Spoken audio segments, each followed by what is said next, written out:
hope you're doing good today. Today, I'll be going over the history on video games. I play video games almost every single day, and nowadays with the way YouTube is, a lot of people find their career in video games. I love to see YouTubers and to know that I'm helping fuel their careers. So let's start off where they came from. The person credited with making the first video game was William Higginbotham, who created a tennis game on an oscilloscope, and like most people, you probably don't know what the hell that is, so here it is. After that came classics like Pong and Snake. In the 70s and 80s, video games started gaining popularity with big games coming out like Pac-Man, Donkey Kong, and Space Invaders. There were numerous arcades popping up to play these games. In the 80s came the first popular at-home video game console, the Sega GS.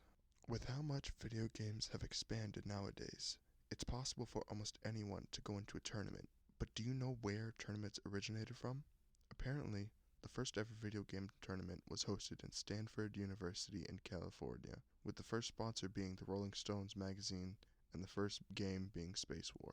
From then on, video game tournaments were a success. Nowadays, game tournaments are easy to find with big ones like Overwatch League, Esports World Convention, and League of Legends World Championships. With how expansive the video game community is, it's almost impossible to not find a game you like.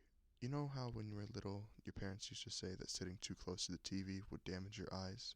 Well, how do they feel about VR headsets? VR wasn't very popular up until recently with the Oculus Quest 2 coming out. Or should I say Meta?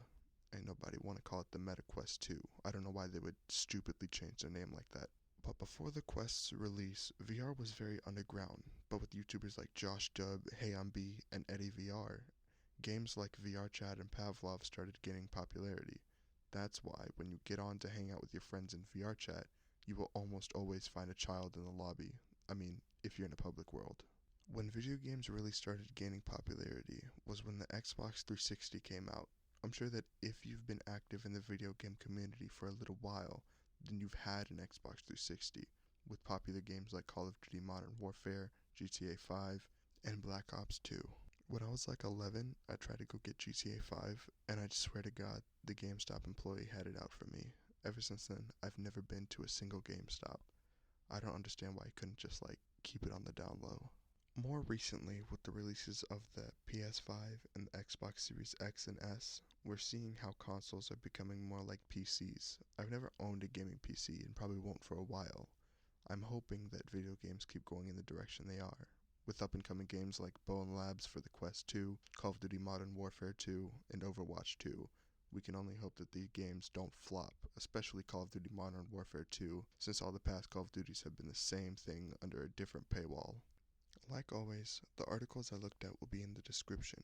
If you like the way that this video was structured, then I suggest looking at my last video, the history on rap.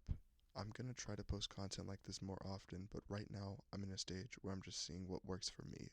I love making videos like these, I just have a problem with procrastinating. I'm always looking for new ideas, so if you have any suggestions, don't hesitate to let me know.